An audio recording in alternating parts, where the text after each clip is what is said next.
What's up with you guys? It's your boy West Coast. While sitting up in this hot sauna, sweating like a dog, I was on Twitter and I saw a tweet that was very interesting to me, but from Mike Fisher. And it simply said that the Dallas Cowboys have not fielded any offers or trade offers from Byron Jones or Jordan Lewis. Now, the first thing that kind of caught my mind was the fact that he said rumors.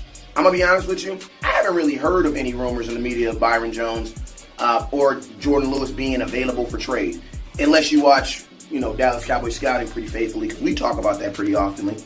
So I got to thinking, why would the Dallas Cowboys squash a rumor that no one's ever heard of?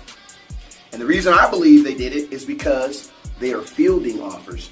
And most importantly, they wanted to let the NFL know that they do have two corners that are available for trade. First, Byron Jones. Why is Byron Jones available for trade? I tell you. Why? Because one, he's currently on a one-year deal. He only has 1 more year left on his deal, taking him into 2019.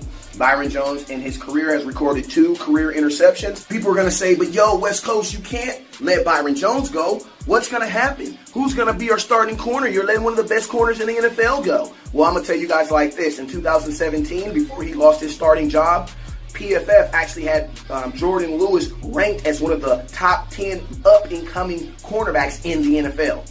So this is a guy, remember, he didn't lose his job at the starting corner because of his production. Jordan Lewis lost his job at the starting corner because we hired Chris Richard and he preferred taller cornerbacks. I feel Byron Jones should be available for trade. It's simple. He's our greatest trade commodity. If you really look at it, Byron Jones is going to be an unrestricted free agent in 2020. That means next year he will be able to choose whichever team he decides to go to. Now, the Dallas Cowboys could franchise tag him, but I'm going to be honest with you, for the Dallas Cowboys to franchise a corner who has 2 career interceptions would almost be unprecedented. And it probably wouldn't be the best move. I was always told that players who make over $10 million should have an effect on the game, meaning they should be able to put you in a position to either give you the ball or take the ball back. Byron Jones does not do that.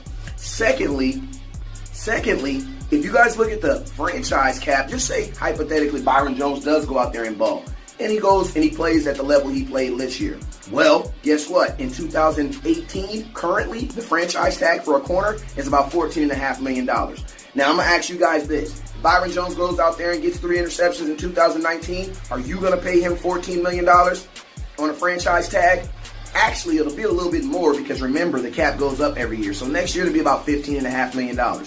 Now, remember, those same players didn't want to give that money to a guy named Earl Thomas, who ended up getting $50 million in Baltimore. So now you want to convince West Coast that you were okay with giving Byron Jones, with 2 career interceptions, possibly 5 if he gets 3 next year, $14.5, $15 million. Now, also, something else that's going to make Byron Jones one of the most sought-after cornerbacks in the NFL is this. Another guy named Marcus Peters, who was actually drafted just 5 spots in front of him, who currently has 22 career interceptions.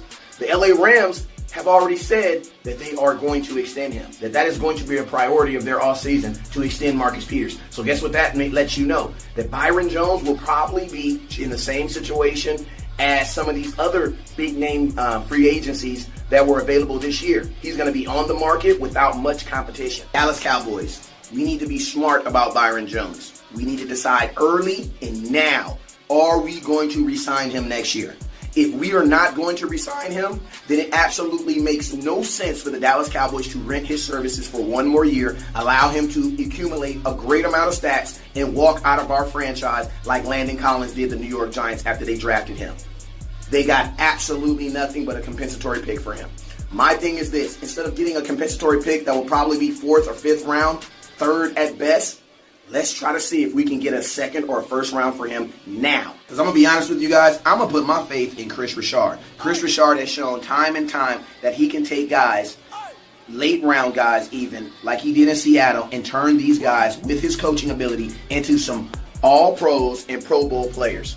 Now, one thing I love about Chris Richard also is he's a very sought-after coach himself. So, Dallas Cowboys, how many times do you think that Chris Richard is going to turn down a head coaching position to stay with the Dallas Cowboys? My thing is this. The exact same math you're using on Byron Jones, you need to use that on Chris Richard. Meaning, do this. Dallas Cowboys, before Chris Richard walks out of our building, use him to create a legion of cheap, productive cornerbacks. Everybody wins. Never look down because the star's up. Peace.